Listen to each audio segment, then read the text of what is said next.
Everyone, welcome back to my YouTube channel. So, di video kali ini merupakan video part ketiga ya, yang kita masih membahas terkait dengan pola bilangan. Nah, untuk video kali ini kita lanjut ya, kemarin di video sebelum-sebelumnya kita udah kupas tuntas terkait dengan pola bilangan urut yang ada 7 ini di part pertama dan kedua. Untuk di part ketiga, kita akan ngebahas pola bilangan loncat yang terdiri dari loncat satu sama loncat 2 dan juga pola bilangan berbentuk alfabet. Bisa hanya alfabet dan gabungan bilangan dan alfabet. Oke, nggak perlu lama-lama, kita lanjut ya ke pola bilangan loncat yang pertama, yaitu loncat satu. Nah, pada pola bilangan ini, bilangannya itu saling berhubungan yang selalu melompati satu bilangan lain di urutan berikutnya. Atau yang berhubungan itu selalu melompati satu bilangan lain. Terus, bilangan yang diloncati akan meloncati bilangan di depannya agar membentuk pola yang pasti.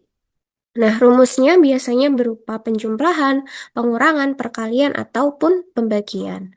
Contohnya di sini ada 18, 17, 20, 20, 22, 23, dan 24. Nah, yang maksudnya loncat satu itu seperti ini teman-teman. Dari 18 loncat ke 20, 20 ke 22, 22 ke 24, terus 24 ke yang kosong di bagian akhir. Terus habis itu 17 itu loncat ke 20 yang urutan keempat, habis itu ke urutan ke-6, terus urutan ke-8. Nah, untuk yang atas itu polanya dari 18 ke 20 dia ditambah 2. Terus 20 ke 22 dia juga ditambah 2. 22 ke 24 juga ditambah 2. Berarti 24 ke suku yang paling belakang itu juga ditambah 2. Berarti 24 tambah 2 itu adalah 26. Terus untuk yang bawah, 17 ke 20 dia ditambah 3. 20 ke 23 ditambah 3. 23 ke sini berarti, atau ke suku yang ke-8 berarti juga ditambah 3. Berarti hasilnya 26. Nah, kebetulan sama-sama 26 ya, teman-teman. Jadi seperti itu untuk pola loncat satu. Nah, terus aku lanjut ya, berikutnya kita ke loncat dua. Nah, kalau loncat dua itu bilangan yang saling berhubungan selalu melompati dua bilangan lain ya. Kalau loncat satu itu melompati satu bilangan, kalau lompat dua melompati dua bilangan lain yang saling loncat dua. Terus pola ini terdapat tiga pola yang menyusunnya. Nah, rumusnya juga sama ya, biasanya berupa penjumlahan, pengurangan, perkalian, dan juga pembagian. Nah, berarti di sini lompatnya itu dari 2 loncat ke 4, habis itu 4 ke 8. Terus 6 loncatnya ke 10, habis itu dari 10 ke sini. Sebentar, aku bedain deh warnanya.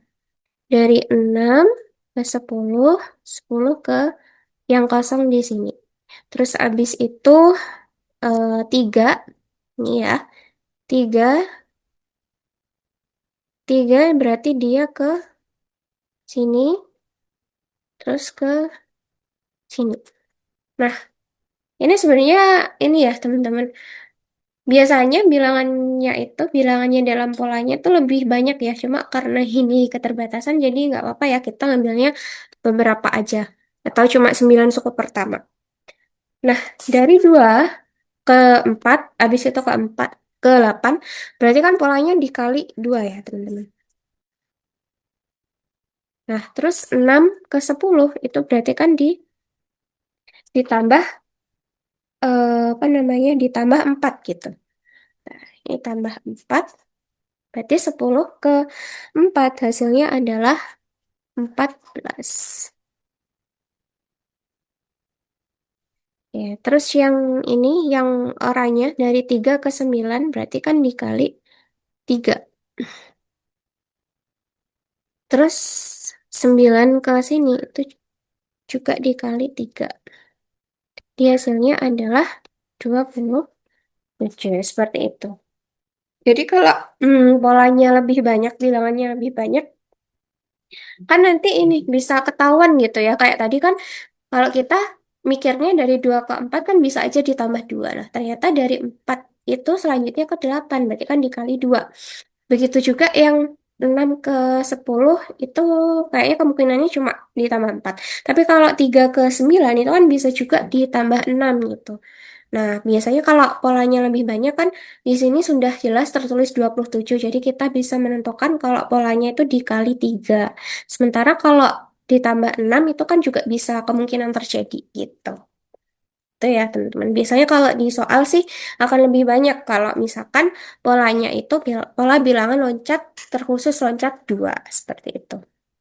Oke, lanjut ya. Kita sekarang ke pola alfabet. Nah, untuk yang polanya itu hanya berupa bilangan, huruf alfabet, berarti cara cari polanya itu dengan mengubah huruf-huruf tersebut menjadi angka.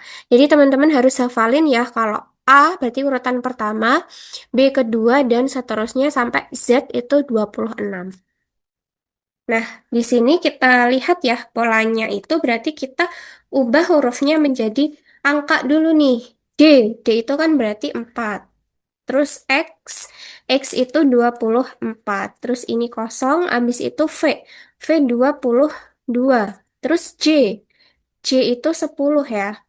Terus T itu adalah 20. Kemudian R-nya 18. Terus P-nya itu adalah 16, teman-teman.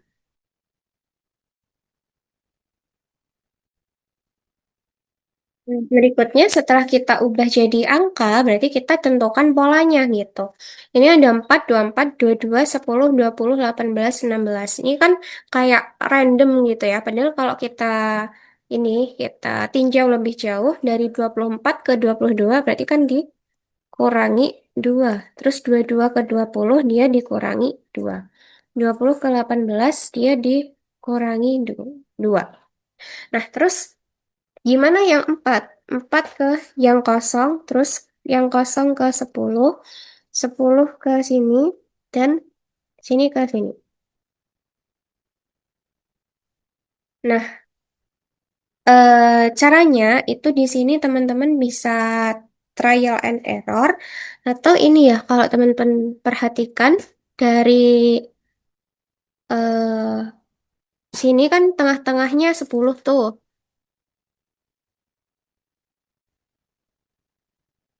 Teman-teman bisa tinjau dari 4 ke 10. Berarti kan kalau 4 ke 10 selisihnya 6 ya. Nah, biar sama, di sini sama, kan harusnya ditambah 3 ya.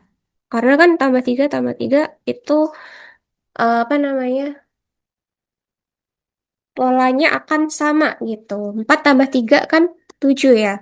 Nah, 7 tambah 3 10. Nah, 10 kalau ditambah 3 kan 13 ya. Nah, 13 tambah 3 itu 16. Nah, 7 itu huruf apa? Jangan lupa ya, teman-teman setelah ditentukan polanya, teman-teman kembalikan lagi dari angka ke huruf. Nah, huruf ketujuh itu kan berarti G ya, teman-teman. Jadi di sini G, terus ini tadi huruf ke-13 ya. Huruf ke-13 itu adalah M, seperti itu. Nah, jadi kayak gitu ya, teman-teman. Ternyata dari pola huruf alfabet itu bisa terbentuk pola loncat satu gitu. Oke, aku lanjutin ya. Berikutnya adalah gabungan bilangan dan alfabet. Sebenarnya sama ya kayak yang alfabet. Cara cari polanya tentunya yang alfabet itu diubah ke